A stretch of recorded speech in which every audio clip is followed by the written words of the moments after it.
No one tells you this early enough. The most brutal punishment is not extinction, it's continuation. Not survival in the heroic sense, not resilience, just going on. Continuing when nothing pulls you forward. When desire has dried up so slowly, you don't even remember when it left. When the future doesn't look frightening or exciting, only repetitive. You wake up because the body wakes up. You eat because hunger appears. You work because consequences exist. Choice quietly exits the room. At some point, I must replaces I want. Then even I must fades into habit. What remains is momentum. A hospital corridor with no doors, white walls, artificial light, no end in sight, no one waiting. You keep walking not because you believe in something, but because stopping would require a reason, and you don't have one. You didn't vanish. You were optimized. You became functional, a citizen, a worker, a partner, a profile picture. You perform existence convincingly enough to pass all inspections. You answer messages. You nod at the right moments. You laugh on cue. You maintain hygiene. You keep the body alive. But presence is gone. Inside, something essential has hollowed out. Not violently, not dramatically, silently. Like erosion under constant ordinary rain. You are a ghost with documentation. A consciousness reduced to a task manager. The system doesn't need your soul. It needs your compliance. And compliance doesn't require meaning. People imagine that collapse comes from catastrophe. They're wrong. Most people are not destroyed by tragedy. They are dissolved by routine, by stability that slowly suffocates, by safety that becomes confinement, by predictability that erases contrast. Breakfast at the same hour, commute, meetings that say nothing, polite language that hides indifference, weekends that promise rest but deliver distraction. Nothing hurts enough to scream. Nothing excites enough to wake you. The world breaks you gently, and you cooperate. Because rebellion requires energy, and energy requires meaning, and meaning has already left. This is important. The void is not depression. Depression burns, it aches, it announces itself. The void is colder. It feels like neutrality, like I'm okay. Like emotional room temperature. You still function, so you assume you're fine. You still laugh occasionally, so you dismiss the concern. You still feel pain sometimes, so you believe you're alive. But something crucial is missing. Intensity of being. The void is not absence, it is replacement. It replaces experience with simulation, presence with performance, desire with routine. And because nothing seems wrong enough, nothing changes. Here is the truth most won't say out loud. Nihilism won. Not philosophically, practically. We live in a world where meaning is optional but productivity is mandatory. Where belief is mocked but efficiency is sacred. Where depth is inconvenient. So the human being adapts. You stop asking why because it has no return on investment. You stop seeking truth because it interrupts schedules. You stop touching the abyss because it destabilizes performance. Instead, you manage yourself.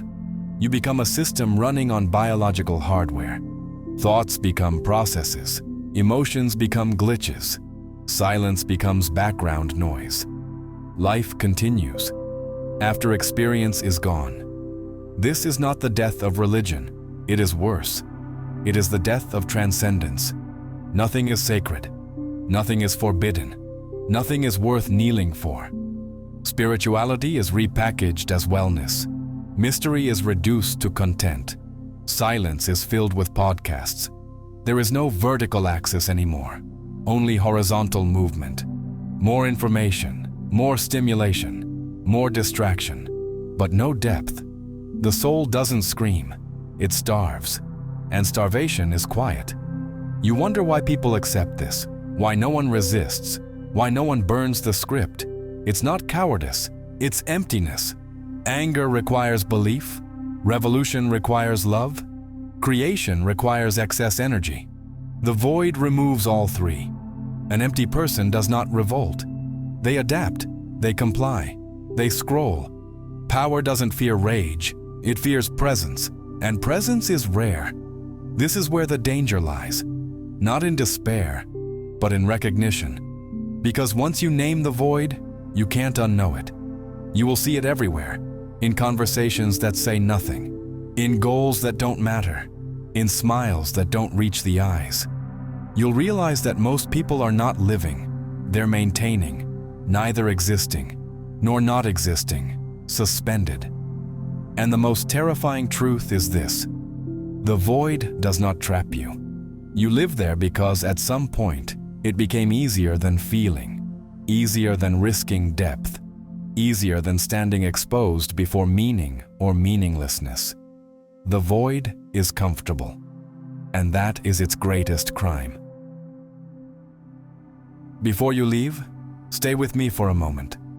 If this video reached you, it's because something in you is still listening, still awake enough to recognize itself in these words. And that matters more than you think. This channel exists in a space most platforms don't reward. It doesn't offer comfort on demand. It doesn't promise easy answers. It speaks to the parts of you that don't fit neatly into motivation clips or optimism slogans. And that kind of content only survives because there are people on the other side who choose to stay, to listen, to return. If you're watching until the end, you're already part of that. Becoming a channel member is not just a technical upgrade. It's a quiet signal that says, this kind of depth deserves to exist. Members help keep this space independent, unfiltered, and honest.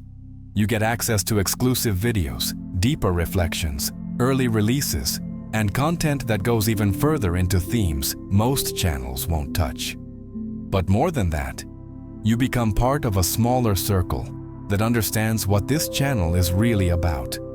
And if at any point a video hits you harder than expected, if it stays with you after the screen goes dark, you can use super thanks as a way of saying, this meant something. It's not payment, it's acknowledgement.